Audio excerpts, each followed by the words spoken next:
Breaking news చూస్తున్నాము. Tamil Nadu assembly ఎన్నికలకు ఇటు ఫ్లోర్ టెస్ట్కి విజయ్ వెళ్ళిన తర్వాత అక్కడ హై టెన్షన్ వాతావరణం నెలకొనుంది. విప్ని ధిక్కరిస్తూ విజయ్కి ఏఐడిఎంకేకి సంబంధించిన రెబెల్ ఎమ్మెల్యేస్ సపోర్ట్ చేస్తున్నారు. మరోపక్కన రెబెల్ ఎమ్మెల్యేస్ మద్దతు ఇవ్వడంపై పళనిస్వామి వర్గం సీరియస్ అయింది. అన్నా డిఎంకే ఎమ్మెల్యేల మధ్య గొడవ జరిగింది. అన్నా డిఎంకే రెబెల్ ఎమ్మెల్యేస్కి మాట్లాడే అవకాశం ఇవ్వడంపై అభ్యంతరం వ్యక్తపరిచారు.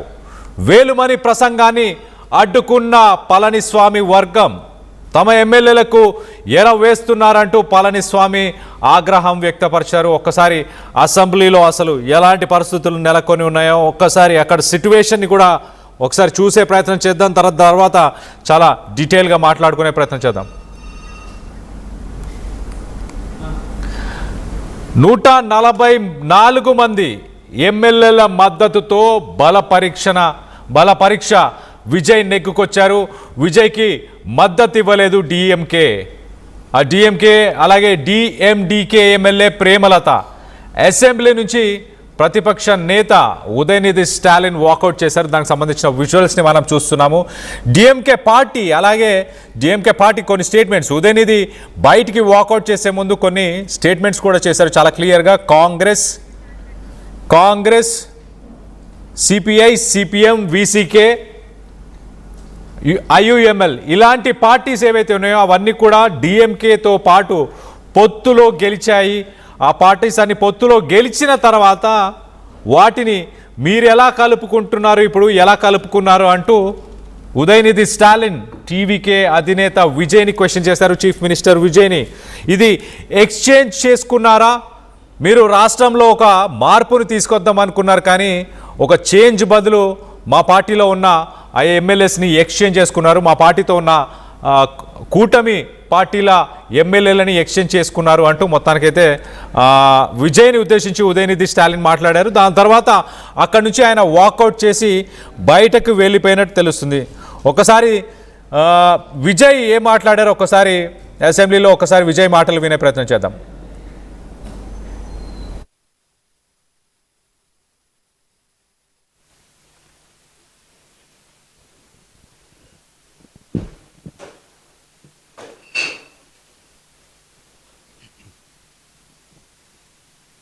மாண்புமிகு பேரவைத் தலைவர் அவர்களே,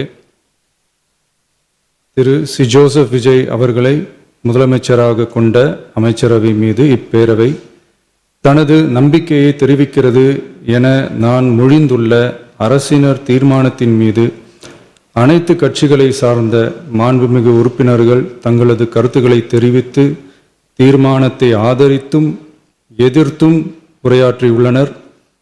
உரையாற்றிய உறுப்பினர்கள் அனைவருக்கும் என்னுடைய நன்றியை முதற்கண் தெரிவித்துக் கொள்கிறேன். இந்திய தேசிய காங்கிரஸ் கட்சி சார்பாக உரையாற்றிய மாண்புமிகு திரு சே ராஜேஷ்குமார் அவர்கள் தீர்மானத்தை வரவேற்றதோடு மட்டுமல்லாமல் மதசார்பற்ற அரசுக்கான ஆதரவு என கூறினார்கள். நிச்சயமாக இந்த அரசு மதசார்பற்ற அரசாகத்தான் செயல்படும் என்கிற உறுதியை தெரிவித்துக் கொள்கிறேன்.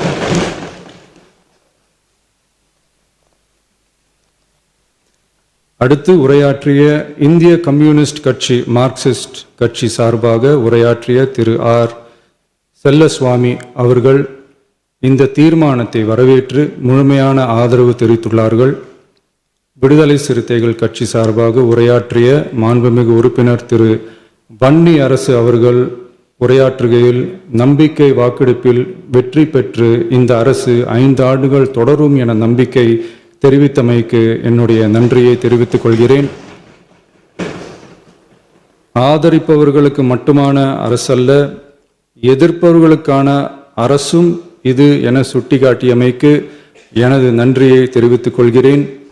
முந்தைய அரசுகளால் கொண்டு வரப்பட்ட முக்கிய மக்கள் நலத்திட்டங்கள் தொடரும் என்ற உறுதியை தெரிவித்துக் கொள்கிறேன்.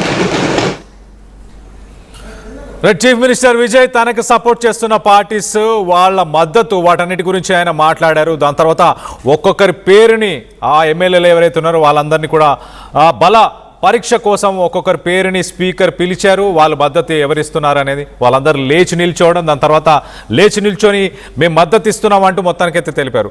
ఈ సిరీస్ ఆఫ్ ఈవెంట్స్లో మొత్తంగా డిఎంకే వాకౌట్ చేసి అసెంబ్లీ నుంచి బయటకు వెళ్ళిపోయింది. అలాగే పళనిస్వామికి సంబంధించిన గ్రూప్ ఎమ్మెల్యేస్ కూడా కొంత హైటెన్షన్ వాతావరణం నెలకొని ఉండే వాళ్ళు వేలుస్వామి షణ్ముగం మాట్లాడే సమయంలో వాళ్ళని అడ్డుకునే ప్రయత్నం చేశారు.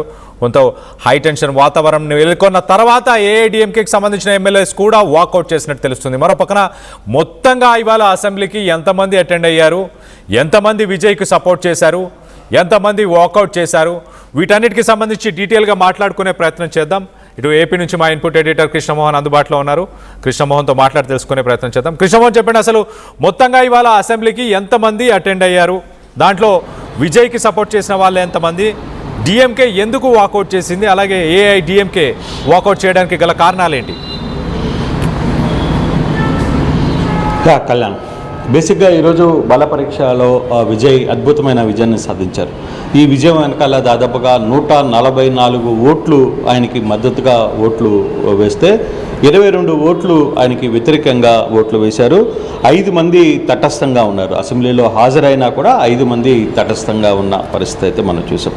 అయితే ఈ వెనకాల చాలా మార్పులు చేర్పులు జరిగాయి. ఈరోజు ఓటింగ్ సమయంలో చాలా ఆసక్తికరమైన అంశాలను కూడా మనం చూసాం.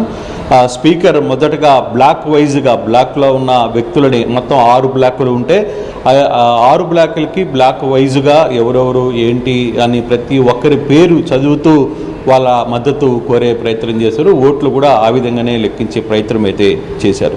అయితే డిఎంకే ఈ వ్యవహారంలో మాత్రం ముందుగానే వాకౌట్ చేసింది. ఒక డిఎంకే మాత్రం వాకౌట్ చేసి వెళ్ళిపోయిన పరిస్థితి. డిఎంకే ఇది పూర్తిగా కూడా ఈ కూటమి, ఈ మద్దతు ఇవన్నీ కూడా అది ఒక అపవిత్రమైన కూటమి అని చెప్తూ మాట్లాడిన పరిస్థితి. మరోవైపు పుష్ప సినిమాలో సోఫాలలో డబ్బులు ఎలా పెట్టారో అలాగే టీవీకే విజయ్ కూడా అలాగే ఎమ్మెల్యేలకి ఈ విధంగా కొనుగోలు చేశారని చెప్పి ఆయన మాట్లాడిన పరిస్థితి.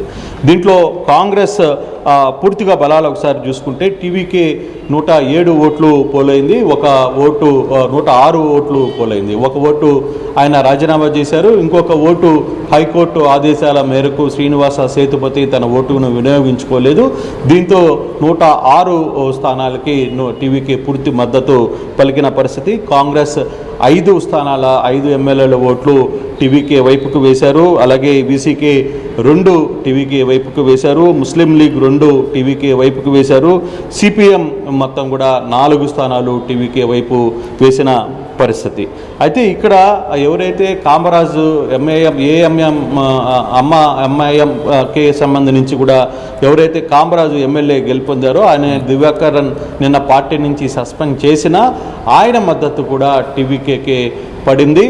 తర్వాత ఇక్కడ ఆసక్తికరమైన అంశం ఏంటంటే ఏఐడిఎంకే మొదట వాకౌట్ చేయాలని నిర్ణయించుకున్నా మళ్ళీ తిరిగి ఓటింగ్లో పాల్గొనింది. తన 47 స్థానాల ఎమ్మెల్యేలకు సంబంధించి ఓటింగ్ పాల్గొన్న పరిస్థితిని మనం చూసాం. ఆ ఓటింగ్లో క్లియర్గా 21 స్థానాలు పళనిస్వామి వర్గానికి సంబంధించిన ఓటర్లు, అక్కడ 22 మంది వ్యతిరేకంగా ఓటు వేస్తే 26 మంది ఆయనకి 25 మంది మద్దతుగా వేసిన పరిస్థితి అయితే చాలా స్పష్టంగా కనపడుతుంది. దీంట్లో 27 మంది మద్దతులో ఒకటి చాలా క్లియర్గా రీమా రౌస్ ఎవరైతే అభినవ్కి సంబంధించిన వాళ్ళ అత్తగారుగా పిలుస్తున్న ఆరావ్ అర్జున్కి సంబంధించిన అత్తగారుగా ఉన్న ఆమె కూడా ఓటు విజయ్కి ఓటు వేయడం అయితే జరిగింది. అందరూ యాక్చువల్గా ప్రేమలత ఓటు వేస్తుంది, విజయ్కి మద్దతుగా నిలుస్తుంది అని అనుకున్నారు. కానీ ఆమె కూడా వాకౌట్ చేసి వెళ్ళిపోయిన పరిస్థితి. తర్వాత అలాగే వేలుమణికి సంబంధించిన వర్గం ఏదైతే ఉందో పూర్తిగా కూడా విప్పుని ధిక్కరించి టీవీకేకి ఓట్లేసిన నేపథ్యంలో ఓవరాల్గా 144 స్థానాలు విజయ్కి, అంటే ఎమ్మెల్యేలు 144 మంది ఓట్లేస్తే 22 మంది వ్యతిరేకంగా ఉంటే 5 మంది, అంటే ఈ 5 మందిలో బీజేపీ ఒకటి తటస్థంగా ఉంది, అలాగే అన్బుమని రామ్దాస్కి సంబంధించిన పార్టీకి సంబంధించిన సౌమ్య గాని తనకు సంబంధించిన 2 వ్యక్తులు కూడా తటస్థంగా ఉన్నారు. మరో 2 తటస్థంగా ఉన్న పరిస్థితి. ఆ 2లో కూడా ఏఐడిఎంకేకి సంబంధించిన ఒక ఎమ్మెల్యే కూడా ఉన్నారు. అంటే తటస్థంగా 5 మంది, వ్యతిరేకంగా 22 మంది, 144 మంది అనుకూలంగా ఓటు వేసిన పరిస్థితి. దీంట్లో చాలా క్లియర్గా ఈ ఓటుకైతే మద్రాస్ హైకోర్టు ఒక క్లియర్గా తివత్తూరుకు సంబంధించిన శ్రీనివాస సేతుపతి ఎవరైతే ఉన్నారో శ్రీనివాస సేతుపతి ఓటుని వేయకూడదని చెప్పిన నేపథ్యంలో ఆయన కూడా తన ఓటు హక్కును వినియోగించుకోలేదు. అయితే తొలి రాజకీయ అగ్ని పరీక్షలో ఘన విజయం మాత్రం విజయ్ సాధించారనేది చెప్పాలి. ఇది కొత్త సమీకరణాలకి దారితీసింది. అయితే ఈ వ్యవహారంలో డిఎంకే అధినేత స్టాలిన్ మాత్రం కొంత చాలా సీరియస్గానే ఈ వ్యవహారం మీద పూర్తిగా కూడా స్పందించిన పరిస్థితి. చాలా క్లియర్గా ఆయన మాట్లాడుతూ ఒక మాట అయితే చెప్పే ప్రయత్నం అయితే చేశారు. ఇప్పుడు దాకా మీరు గెలుస్తారని మాకు తెలుసు, మీరు అపవిత్ర కలయికతో ఈ కూటమి ఏర్పడుతోంది, అయినా మాకు అవసరం లేదు, కానీ ఈ కూటమిలో మేము ఓటుకి ఉండడానికి లేదు అనుకుంటూ వాళ్ళు వాకౌట్ చేసిన పరిస్థితి. వాళ్ళ కూటమిలో ఉన్న వాళ్ళ వాకౌట్లో నుంచి ప్రేమలత కూడా ఆ డిఎంకేతో పాటు లేచి ఆమె కూడా బయటికి వెళ్ళిపోయారు. సో ఈ 144 ఘన విజయంతో అంటే చాలామంది 118 మ్యాజిక్ వస్తుందా లేకపోతే 120 వస్తుందా అనుకుంటూ ఉన్నారు. కానీ నేను మొదటి నుంచి చెప్తున్నా, దాదాపుగా 140 దాకా తమ ఓటు హక్కుని ఆయన బలపరీక్షలో గెలవబోతున్నారు అని చెప్పి. సో ఇప్పుడు 144 స్థానాలు గెలిచిన పరిస్థితి అయితే చాలా స్పష్టంగా కనపడుతుంది. చాలా టెన్షన్గా ఉంది నిజంగానే. అసలుకి ఎవరికి ఓట్లు వేస్తారు, ఏ ప్రాంతంలో నుంచి ఎట్లా పోతాయని కొంత క్లారిటీ ఉన్నప్పటికీ కూడా ఎక్కడో కొంత ఏఐడిఎంకే నుంచి ఎటువంటి పరిస్థితులు ఉంటాయి అనే ఒక చర్చ అయితే జరిగింది. ఏఐడిఎంకేలో చీలిక స్పష్టమైపోయింది. చీలికలో దాదాపుగా 22 మంది వ్యతిరేకంగా ఓటేస్తే దాదాపుగా మిగిలిన వాళ్ళందరూ కూడా వేలుమణి వర్గం అలాగే షణ్ముగం వర్గం ఓవరాల్గా ఎమ్మెల్యేలకు టీవీకేకి మద్దతు ఇచ్చిన పరిస్థితి అయితే మనకి చాలా స్పష్టంగా కనపడుతుంది. అయితే చాలా క్లియర్గా చాలా అంశాలని తెరమేరికి తీసుకుని వచ్చే ప్రయత్నం అయితే చేశారు. క్లియర్గా ఒక 2-3 కూడా ఇదే అంశానికి సంబంధించిన వ్యవహారంలో ఏదైతే ఓఎస్డీగా తన రాజగురువును ఏర్పాటు చేసుకోవాలని ఒక నిర్ణయం తీసుకున్నారో దాన్ని పూర్తిగా కూడా వ్యతిరేకించారు. At the same time Vijay తీసుకున్న 717 మందు షాపుల క్లోజింగ్ దాన్ని కూడా అభినందనలు కొంతమంది ఎమ్మెల్యేలు అవతల పార్టీలోనే ఉన్నా కూడా వాళ్ళు కూడా మద్దతు ఇచ్చిన పరిస్థితి అయితే ఉంది. దాన్ని అభినందనలు కూడా తెలిపారు. కానీ కొంత ఇప్పుడు దాకా జరుగుతున్న తమిళనాడు రాజకీయాల్లో ఏ రోజు మనం చూడని ఇటీవల కాలంలో చూడని ఒక ఆసక్తికరమైన పరిణామం ఈరోజు తమిళనాడు శాసనసభ సాక్షిగా ఈరోజు జరిగింది. దాంట్లో విజయ్ 144 స్థానాలతో ఆయన గెలుపొందిన పరిస్థితి అయితే ఉంది. వ్యతిరేకంగా 22, తటస్థంగా 5 మంది ఎమ్మెల్యేలు తటస్థంగా నిలిచారు. సో ఓవరాల్గా విజయ్ బల నిరూపణకు సంబంధించిన వ్యవహారంలో మాత్రం పూర్తిగా మద్దతు కూడగొట్టుకున్నారు. ఆయన ఘన విజయం సాధించారనేది చెప్పాలి. ఇప్పుడు తన రాజకీయ స్టెప్స్ ఏ విధంగా ఉంటాయి, తన ప్రభుత్వ పాలన ఏ విధంగా ఉండబోతుంది అనే అంశాల మీదనే కొంత చర్చ జరుగుతుంది. డిఎంకే అధినేత స్టాలిన్ ఉదయనిధి స్టాలిన్ మాత్రం చాలా క్లియర్గా చాలా విమర్శలు చేశారు. ఇంకా మీరు చేయాల్సింది చాలా ఉంది. ఇప్పటికే రేపు 15వ తారీఖు 1,20,00,000 మంది మహిళలు మీరు అంటే గత ప్రభుత్వం నుంచి అనౌన్స్మెంట్ చేసినా లేదు మీరు అనౌన్స్మెంట్ చేసినా ఈ పథకాల గురించి చాలామంది ఆలోచిస్తున్నారు. జూన్ 2వ తారీఖు స్కూల్స్ ఓపెన్ అవుతున్నాయి. స్కూల్స్కి సంబంధించిన మీరు ఇచ్చిన హామీలు ఒక్క హామీ కాదు, మీరు చాలా 16 హామీలు ఇచ్చారు. ఈ హామీల సందర్భంగా వీటి మీద మీరు దృష్టి పెట్టాల్సిన పరిస్థితి ఉంది. అయితే మీరు మొదట 3 సంతకాలు ఏవైతే పెట్టారో ఈ హామీలకి సంబంధించి ఒక్క దాని మీద కూడా సంతకం పెట్టలేకపోయారు. మహిళలకి మీరు స్వచ్ఛందంగా డబ్బులు ఇస్తామని చెప్పారు. యువతకు మీరు నెలకి ఇంతనే డబ్బులు ఇస్తామంటున్నారు. అది ఎప్పటి నుంచి స్టార్ట్ చేస్తారో మీరు చెప్పాల్సిన పరిస్థితి అయితే ఉంది అని చెప్పి నేరుగా విజయ్ని నిలదీసిన పరిస్థితి అయితే ఉంది. విజయ్ ఇప్పుడే తన బలపరీక్ష ముగించుకున్న తర్వాత తన సమాధానం చెప్పే ప్రయత్నం అయితే చేస్తున్నారు.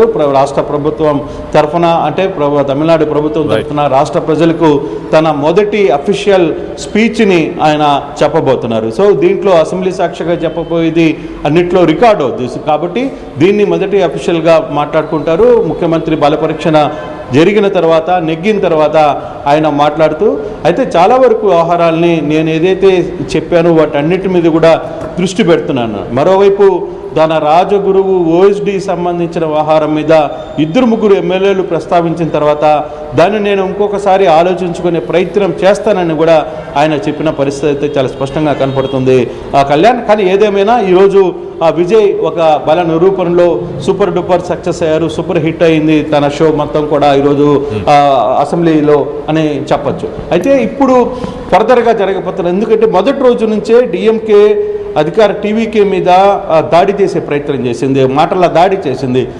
ఆల్రెడీ ఉదయనిధి స్టాలిన్ తన పదునైన వ్యాఖ్యలతో, తన పదునైన మాటలతో అక్కడ జరుగుతున్న వాటిని చాలా క్లియర్గా విమర్శలు చేసే ప్రయత్నం అయితే చేశారు. మీది ఒక అపవిత్ర కూటమి అని కూడా చెప్పే ప్రయత్నం అయితే చేశారు. సో ఇటువంటి సిచ్యువేషన్స్ అయితే జరుగుతున్నాయి. ఇంకా రాబోయే రోజుల్లో తమిళనాడు రాజకీయం ఏ విధంగా మారబోతుంది అని చూడాలి. కొత్త సమీకరణాలకైతే విజయ్ శ్రీకారం చుట్టారు. ఆ సమీకరణాల్లో చాలామందిని తన వైపుకి తిప్పుకునే ప్రయత్నం చేశారు. ఇప్పటికీ 9 మందితో మంత్రివర్గ విస్తరణ చేసిన తర్వాత ఇప్పుడు అసలు కథ స్టార్ట్ అవుతుంది. ఏ పార్టీలకు ఎంతమందికి మంత్రివర్గన విస్తరణ ఇవ్వాలి. ఇప్పుడు కూటమి డీల్ అయిపోయిన తర్వాత, కూటమి విభజన జరిగిన తర్వాత జరగవచ్చు ఇతనికి సపోర్ట్ చేసిన ఎమ్మెల్యేలకి ఏం చేయబోతున్నారు అనే అంశాన్ని కూడా చూడాల్సిన పరిస్థితి అయితే చాలా స్పష్టంగా కనపడుతుంది కళ్యాణ్. అయితే కృష్ణమోహన్, ఏఐడిఎంకేకి సంబంధించిన రెబెల్ ఎమ్మెల్యేస్ ఎవరైతే విజయ్కి సపోర్ట్ చేశారో టీవీకే పార్టీకి, అలాగే విజయ్ని గవర్నమెంట్ ఫామ్ చేయడానికి ఫ్లోర్ టెస్ట్లో సపోర్ట్ చేసిన వాళ్ళందరిపైన మరి విప్ యాక్షన్ తీసుకునే అవకాశం ఉందా? దీనిపైన స్పీకర్ కానీ రానున్న రోజుల్లో ఏం జరిగే అవకాశం ఉంది? రెబెల్ ఎమ్మెల్యేస్ అలాగే పళనిస్వామితో పాటు ఉన్న ఎమ్మెల్యేస్ డెఫినెట్గా పళనిస్వామి అందుకే ఈరోజు ఆయనకు తెలుసు ఎంతమంది వ్యతిరేకంగా ఓటు వేస్తారు. అందుకే ఆయన ఓటింగ్లో కూడా పాల్గొన్నారు. కావాలనే అసలుకి వీళ్ళ ఓటింగ్ ఎవరెవరు వేస్తున్నారు ఏంటి అనే అంశం మీదనే ఆయన కావాలనే ఈరోజు ఓటింగ్లో పాల్గొన్నారు. మొదట ఏఐడిఎంకే వాకౌట్ చేయాలని నిర్ణయించినా మళ్ళీ ఈ ఓటింగ్ సరళిలో మనకి అఫీషియల్గా రికార్డెడ్గా ఉండాలి అనే నేపథ్యంలోనే అసెంబ్లీలో ఆయన కూర్చున్నారు. డిఎంకే బయటికి వెళ్ళిపోయిన తర్వాత కూడా ఏఐడిఎంకే పూర్తిగా కూర్చున్న పరిస్థితి.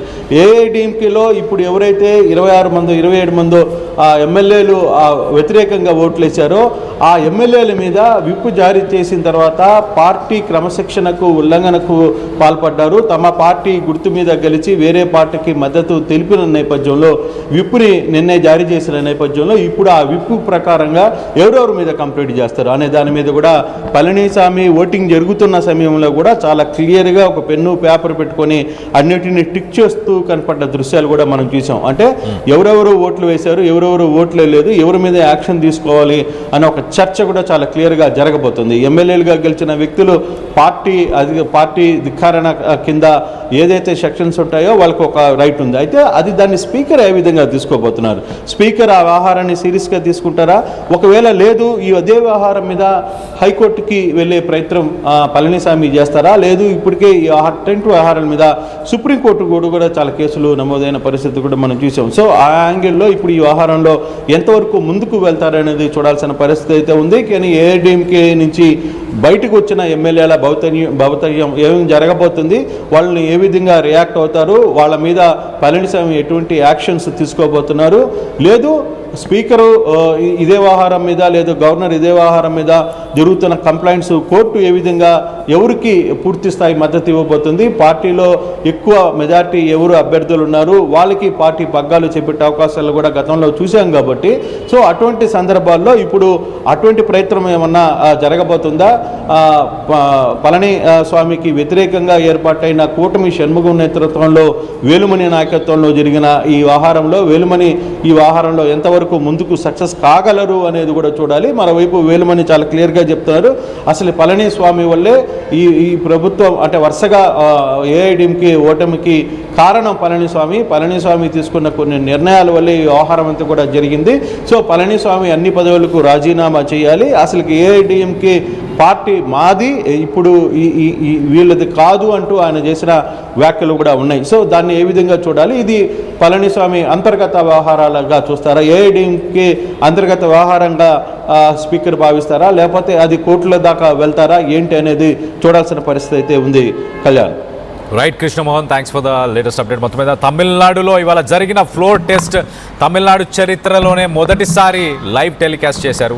ఆ లైవ్ టెలికాస్ట్లో మొత్తానికి హై టెన్షన్ వాతావరణం ఏదైతే అక్కడ నెలకొని ఉందో దానికి సంబంధించిన డీటెయిల్స్ అన్నీ కూడా ప్రస్తుతానికి ప్రజలందరూ చూశారు. సో మొత్తం మీద డిఎంకే ఇటు లీడర్ ఆఫ్ ఆపోజిషన్గా ఉన్న ఉదయనిధి స్టాలిన్ మాత్రం ఇది కొనుగోలు చేసిన గుర్రాల లాంటి ఒక సభ అంటూ ఆయన ఎమ్మెల్యేలను ఉద్దేశించి, అంటే డిఎంకే పార్టీ కూటమిగా వచ్చిన పార్టీలన్నింటినీ కలుపుకొని విజయ్ వాళ్ళందరికీ కొనుక్కున్నాడు, ఎమ్మెల్యేలని కొనుగోలు చేశాడు అంటూ ఉదయనిధి స్టాలిన్ స్టేట్మెంట్ ఇచ్చారు. దానిపైన విజయ్ స్పందిస్తూ విజయ్ ఇది రేసు గుర్రం గవర్నమెంట్ అంతే కానీ గుర్రాలని కొనుగోలు చేసిన గవర్నమెంట్ కాదంటూ కౌంటర్ ఇచ్చే ప్రయత్నం చేశారు. మరోపక్కన ఉదయనిధి స్టాలిన్ మహిళల కోసం చేసిన ఆ ప్రామిసెస్ని ఎప్పుడు ఫుల్ఫిల్ చేస్తారు, అలాగే విద్యార్థుల కోసం అలాగే వాళ్ళ ఎడ్యుకేషన్ కోసం చేసిన ప్రామిసెస్ని ఎప్పుడు ఫుల్ఫిల్ చేస్తారు, వాటి గురించి మాట్లాడండి అంటూ విజయ్ని ఉదయనిధి స్టాలిన్ ప్రశ్నించారు. మొత్తానికైతే అక్కడి నుంచి డిఎంకే పార్టీకి సంబంధించిన ఎమ్మెల్యేస్ అక్కడి నుంచి వాకౌట్ చేసి వెళ్ళిపోయారు. దాని తర్వాత ఏఐడిఎంకేకి సంబంధించి రెండుగా చీలిపోయిన ఆ పార్టీకి సంబంధించిన నాయకులు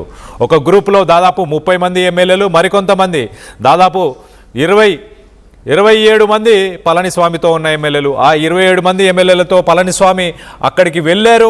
ఎవరు డిఫెక్షన్ చేస్తున్నారు, ఎవరు టీవీకే ప్రభుత్వానికి సపోర్ట్ చేస్తున్నారు, ఏఐడిఎంకే గవర్నమెంట్కి వ్యతిరేకంగా ఎవరు, ఏఐడిఎంకే పార్టీకి వ్యతిరేకంగా ఎవరు డెసిషన్ తీసుకున్నారు, రెబెల్ ఎమ్మెల్యేస్ ఎవరు అంటూ ఆయన చూడడానికి వెళ్ళారు. మొత్తం మీద వాళ్ళందరినీ కూడా పాయింట్అవుట్ చేసుకొని ఒక లిస్ట్ని కూడా ఆయన ప్రిపేర్ చేసుకున్నారు.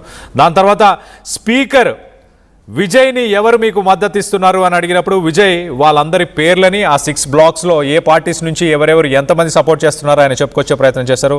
దాని తర్వాత స్పీకర్ వారందరినీ ఒక్కొక్కరిని పిలిచి వాళ్ళు విజయ్కి సపోర్ట్ చేస్తున్నారా అంటూ స్పీకర్ అడగడం జరిగింది. దానికి సంబంధించిన విజువల్స్ని రైట్ సైడ్ బాక్స్లో చూస్తున్నాం. ఒకసారి ఆ విజువల్స్ని చూసే ప్రయత్నం చేద్దాం. దాని తర్వాత మరింత డీటెయిల్గా మాట్లాడుకునే ప్రయత్నం చేద్దాం. தீர்மானத்தை ஆதரிப்போர் எழுந்து நிற்கும்படி கேட்டுக்கொள்கிறேன். மாண்புமிகு திரு என் ஆனந்த், மாண்புமிகு திரு ஆதவ் அர்ஜுனா, மாண்புமிகு டாக்டர் கோ க அருண்ராஜ், மாண்புமிகு திரு கே ஏ செங்கோட்டையன், மாண்புமிகு திரு ப வெங்கடரமணன், மாண்புமிகு திரு ரா நிர்மல்குமார், மாண்புமிகு திரு ராஜ்மோகன், மாண்புமிகு டாக்டர் தி அருண்குமார், மாண்புமிகு திரு ம அருள் பிரகாசம், மாண்புமிகு திரு சி அருள் விக்னேஷ், மாண்புமிகு திரு காக்க ஆனந்த் மோகன், மாண்புமிகு திரு ராவி ரஞ்சித் குமார், மாண்புமிகு திரு து இளங்கோவன், மாண்புமிகு டாக்டர் ந இளையராஜா, மாண்புமிகு திருமதி ம சத்யா, மாண்புமிகு திருமதி க சிந்து, மாண்புமிகு திருமதி விபி தமிழ்ச்செல்வி, மாண்புமிகு திருமதி தாகிரா, மாண்புமிகு திருமதி சி விஜயலட்சுமி, மாண்புமிகு திருமதி கு ஜெகதீஸ்வரி, மாண்புமிகு திருமதி மோ ரா பல்லவி, மாண்புமிகு திரு க சபரி ஐங்கரன், மாண்புமிகு திரு ரா சபரிநாதன், மாண்புமிகு திரு வே சம்பத்குமார், மாண்புமிகு திரு த சரத்குமார், மாண்புமிகு திரு எஸ் காமராஜ், மாண்புமிகு டாக்டர் விஜயபாஸ்கர் சி, மாண்புமிகு திரு கே பி அன்பழகன், மாண்புமிகு முனைவர் இசக்கி சுப்பையா, மாண்புமிகு திரு ஆர் காமராஜ், மாண்புமிகு திருமதி ப உஷாராணி, மாண்புமிகு உஷாராணி இல்ல, மாண்புமிகு திருமதி பி சத்யபாமா, மாண்புமிகு திருமதி கே மரகதம் குமரவேல், மாண்புமிகு திருமதி லீமா ரோஸ் இல்ல அவங்கள,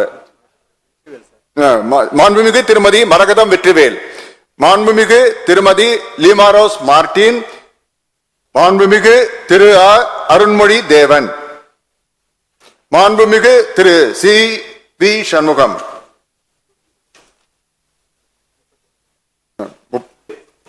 இப்பேரவை தனது நம்பிக்கையை தெரிவிக்கிறது என்னும் தீர்மானம் பேரவையின் முடிவுக்கு விடப்பட்டு வாக்குகள் பின்வருமாறு எண்ணி கணிக்கப்பட்டன.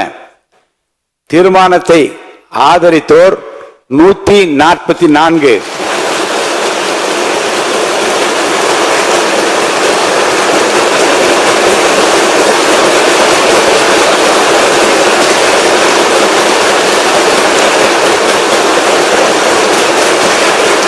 தீர்மானத்தை எதிர்த்தோர் 20